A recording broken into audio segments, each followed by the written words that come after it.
புறக்கோட்டையில் சில வர்த்தக நிலையங்கள் நேற்று முன்தினம் இரவு தீக்கிரையான சம்பவம் தொடர்பிலான ரசாயன பாய்ப்பாளர் அறிக்கை ஒரு வார காலத்துக்குள் கிடைக்கவுள்ளதாக போலீசார் தெரிவிக்கின்றனர்.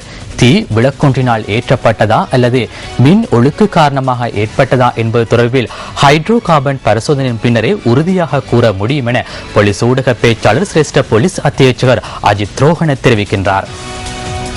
இது தொடர்பான தகவல்களை தொடரும் செய்திகளில் எதிர்பாருங்கள். வங்காள விரிகுடாவின் உருவாகியுள்ள மாடி சூறாவளி யாழ்ப்பாணத்துக்கு வடகிழக்கே 600 கிலோமீட்டர் தொலைவில் நிலை கொண்டுள்ளதாக வளிமண்டலவியல் திணைக்களம் தெரிவிக்கின்றது. இந்த சூறாவளியினால் நாட்டின் பல பாகங்களிலும் காற்றுடன் கூடிய வானிலை நிலவும் என வளிமண்டலவியல் திணைக்கள வானிலை அதிகாரி முகமது சாலிஹின் குறிப்பிடுகின்றார்.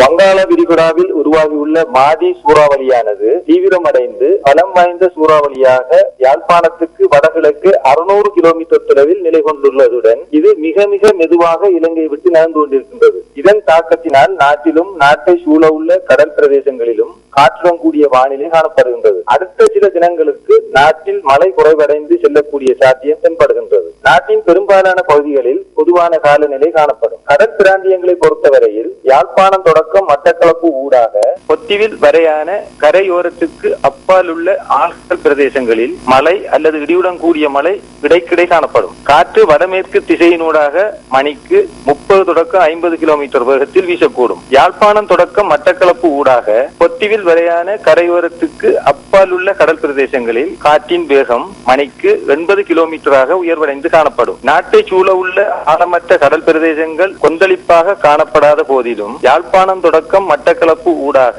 பொத்திவில் வரையான கரையோரத்துக்கு அப்பால் உள்ள கடல் பிரதேசங்கள் மிகவும் கொந்தளிப்பாகவும் அபாயகரமானதாகவும் காணப்படும்.